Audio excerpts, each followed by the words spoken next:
अज़ीज़ान गिरामी, ये दो नजरिए सदर इस्लाम से नबी मुकर्रम के ऐलान के मौके से उस पहले दिन से अबू सुफियान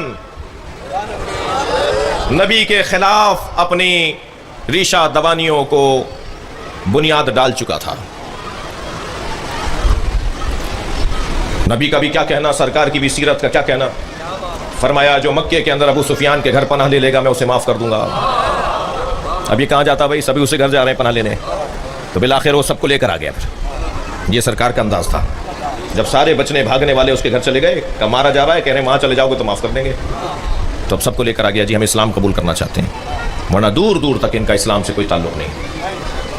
और इसने अपने काम शुरू किए, यहाँ तक कि नाबीना हो गया था तो बनी उमैया के सारे जवानों को जमा करके पूछता है पहले तो मुझे बताओ कोई बनी हाशिम तो नहीं बैठा। सबने बताया कि नहीं कोई बनी हाशिम नहीं, हम एक ही कबीले के लोग बैठे हैं। कहने लगा कोई इस्लाम नहीं है, कोई कुरान नहीं है, कोई वही नहीं है, कोई आसमान से वही नहीं आई, कोई कुरान नहीं है, कोई रिसालत नहीं है जी। मैं तुम अपनी ख़ानदान के बनी उमैया के लोगों को कहता हूँ कि हुकूमत अपने हाथ में ले लो, बनी हाशिम से हुकूमत वापस छीन लो।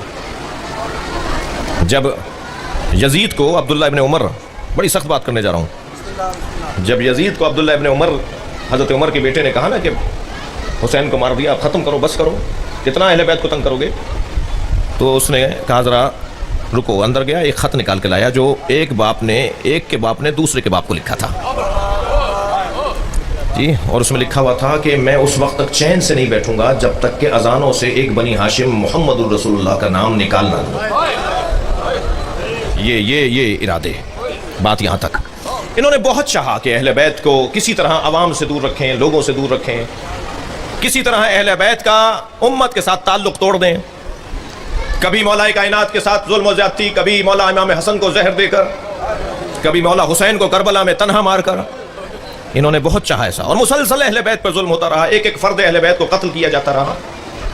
मगर जितना अहले बैत पर इन्होंने जुल्म किया, इतनी ही अहले बैत की मोहब्बत दिलों में बढ़ती चली गई। भाई मुसलसल जुल्म होता रहा, यहाँ तक कि एक एक चुन चुन कर अहले बैत के अफराद को शहीद किया गया। इन्होंने देखा कि इनकी शहादत के बाद इनकी कब्र ऐसा ही काम कर रही है जैसा जिंदगी में ये लोगों को हिदायत देते थे। लिहाजा मुतवक्किल ने सबसे पहले मौला इमाम हुसैन के मज़ार को गिराया। मौला के मज़ार पर जो शेड डला हुआ था, जो एक छत डली हुई थी, उसे गिराया और फिर ऐलान किया कि इस पे हल चलाया जाए। और जब बैल दौड़ना शुरू हुए ना कब्र की तरफ, तो कब्र से 3 ज़िरा के फासले पे बैल जाके रुक गए। लकड़ियां तोड़ दी जाती थी मार मार के, मगर वो एक कदम भी नहीं उठाते थे। इमाम की कब्र के करीब नहीं गए जानवर। फिर एक मरतबा इमाम के मुहाफिज़ीन हरम, जिनको हायरी ख़ानदान का लोग कहते हैं, हायरी आपने देखा होगा, सुना होगा, हायरी ख़ानदान के लोग, ये हिफाजत करने वाला ख़ानदान जो आबा व अजदाद से चला आ रहा है, इन्होंने इमाम हुसैन की कब्र की हिफाजत की और फिर इन्हें मारने के लिए पूरा एक लश्कर तैयार हुआ। जब तीर फेंकते थे ना उनकी तरफ, तो इसी का तीर पलट के इसे लगता था कि ये कब्र इमाम हुसैन की हिफाजत का मौजज़ा है। ये कब्र इसलिए गिरा रहे थे कि कब्र हुसैन की हिदायत अता कर रही है। हुसैन को मारने वालों का आज पता नहीं है कि उन्हें कहाँ गाड़ा गया था, मगर इमाम हुसैन की कब्र आज भी लोगों को हिदायत दे रही है। खौफ इन्हें इस बात का है कि कब्र हिदायत दे रही है। दुनिया के जिंदे कुछ नहीं कर पा रहे, हुसैन की कब्र हिदायत अता कर रहा है। मुतवक्किल ने पहले ये काम किया। फिर इन्होंने सन 1922 में, सन 1921 से बात शुरू हुई और 1922 में आले सऊद ने जब अपनी हुकूमत, डकैत खानदान, रहजन खानदान, उन्होंने शेख खानदान के साथ मिलकर, आले सऊद ने मिलकर हमला किया और फातमिनियों से और तुर्कों से, पाशाओं से, उस्मानियों से, जी ये खिलाफत उस्मानिया वाले लोगों से ये हुकूमत को छीनने में कामयाब हुए। ये बात है 1924 की। के जहन में रहे मेरे सुन्नी शिया भाइयों को तवज्जो दिला रहा हूँ। इस्लाम में मुसलमानों में तफर्रका डालने के लिए, ग्रुपिंग करने के लिए बरतानिया के सिफारत खानों ने मुसलमानों के दरमियान 3 मजहबों को, 3 मसलकों को ईजाद किया। फारसी जबान वाले लोगों के अंदर, फारसी बोलने वाले मुमालिक के अंदर बहाइयों को बहाई मसलक बनाया। बहाई ہندوستان اور پاکستان اور بنگلہ دیش ان علاقوں کے اندر قادیانی مسلک بنایا، عرب دنیا کے اندر وہابی مسلک بنایا. تینوں کی تاریخ پیدائش بھی ایک ہے اور جائے ولادت بھی برطانیہ کا سفارت خانہ ہے.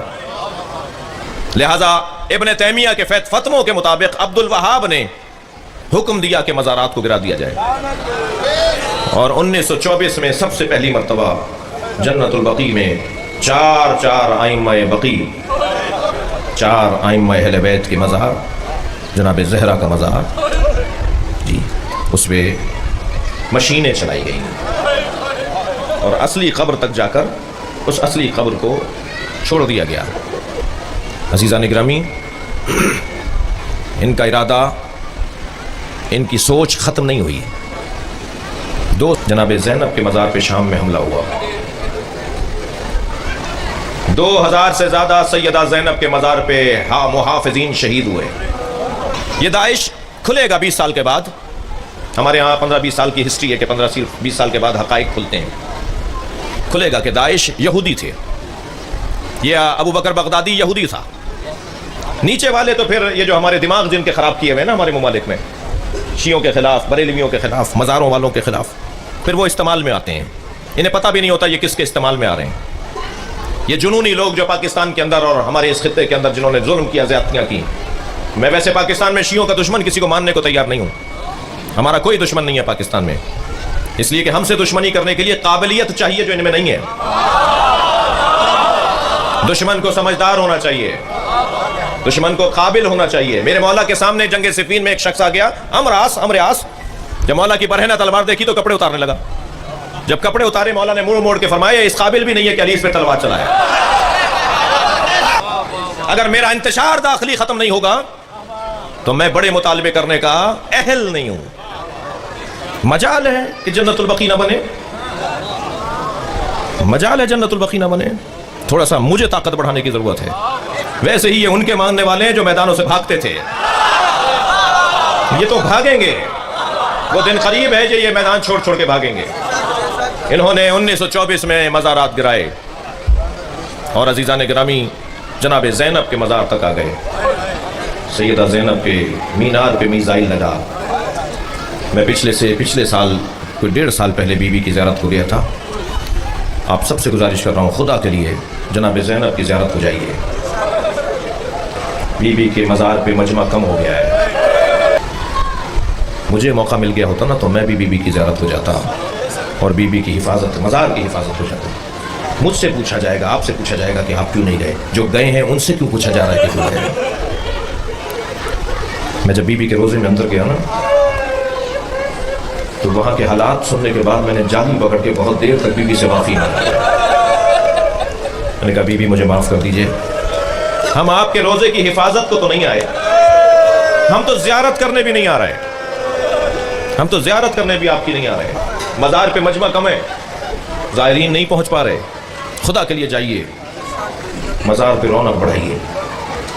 میں سوچ رہا تھا کہ ایک لمحے کے لیے تصور کیجئے، تصور باطل کو تصور کیجئے کہ اگر انہوں نے زری گرا دی ہوتی، ماں کی زری تو گرا دی نا، اور بی بی کی قبر تک پہنچ گئے ہوتے تو کسی شیعہ کو جینے کا حق نہیں تھا، کسی اہل بیت کے چاہنے والے کو پھر جینے کا حق نہیں تھا. یہ ہوا ہے جناب زینب کے روزے کے ساتھ.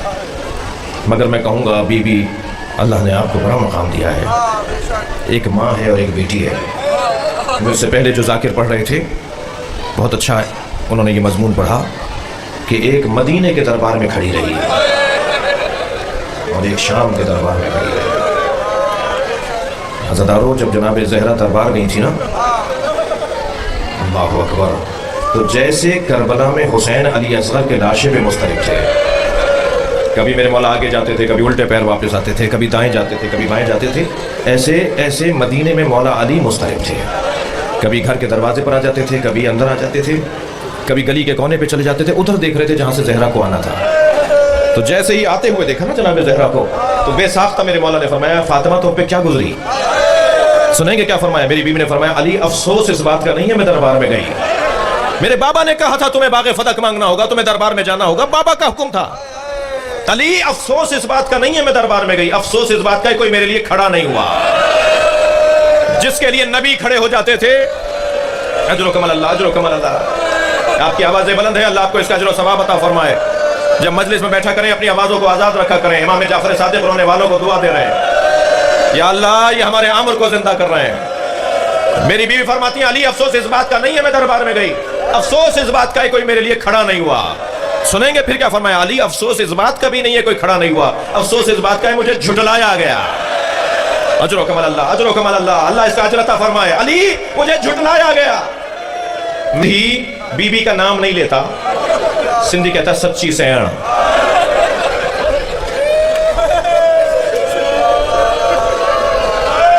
अजर कमल अल्लाह, अजर कमल अल्लाह। क्यों जनाबे ज़हरा को सच्ची सैण कहा जाता है? भरे दरबार में कहा, सैयदा कहती रही मैं झूठ नहीं बोलती, माक़ूलो क़ौलल गलत, फातिमा गलत नहीं बोलती। अजर कमल अल्लाह, अजर कमल अल्लाह। खुदा किसी गम में न रुलाए, आपने गिरिया कर लिया, मेरा हिस्से का बयान हो गया, मुझे एक मंजिल और लेने दीजिए। अज़ादारों, पंजतन के 5 जनाजों का हाल सुनाऊं। कायनात जिनके नाम पर बनी, कायनात जिनके नाम पर सांस लेती है, पंजतन के 5 जनाजों की मजलूमियत तो देखिए। नबी के जनाजे में 11 आदमी थे जिन्हें रोना आ रहा है, अपनी आवाजों को आजाद रखेंगे, मैं बहुत जल्दी जल्दी गुजर रहा हूं। नबी के जनाजे में 11 आदमी थे। मेरे मौला अली ने जब जनाजा गुस्ल कफन दे के दफना दिया तो उम्मत को एतराज हुआ, अली ने हमारा इंतजार नहीं किया। मेरे मौला ने खुतबा दिया, मैं किसी का पाबंद नहीं था, मैं अहले बैत का फर्द हूं, मुझ पर जिम्मेदारी बनती थी कि मैं गुस्ल कफन दे के दफनाऊं। उम्मत को एतराज हुआ कि नबी के जनाजे में अहले बैत ने नहीं बुलाया। सुनेंगे इस घर में दूसरा जनाजा 75 दिन या 95 दिन बाद हुआ। वो जनाजा जनाबे ज़हरा का जनाजा है। आप रो रहे हैं, उस जनाजे में 4 आदमी हैं। अजर कमल अल्लाह। सैयदा ज़हरा के जनाजे में 4 आदमी। रात की तारीकी में ज़हरा का जनाजा उठाया गया। दूसरे दिन उम्मत ने आके एतराज किया, अहले बैत ने हमें जनाजे में नहीं बुलाया, अहले बैत ने हमें जनाजे में नहीं बुलाया। सुनेंगे इस घर में तीसरा जनाजा मौला अली का जनाजा है। 2 लोगों ने जनाजा उठाया है। मैं कहता हूं हसनैन का इम्तहान तो देखिए, पीछे से जनाजा हसनैन उठा रहे हैं, आगे से खुद उठ रहा है। 2 लोग हैं मौला अली के जनाजे में। उम्मत को बड़ा एतराज हुआ कि हमें अहले बैत ने जनाजे में नहीं बुलाया।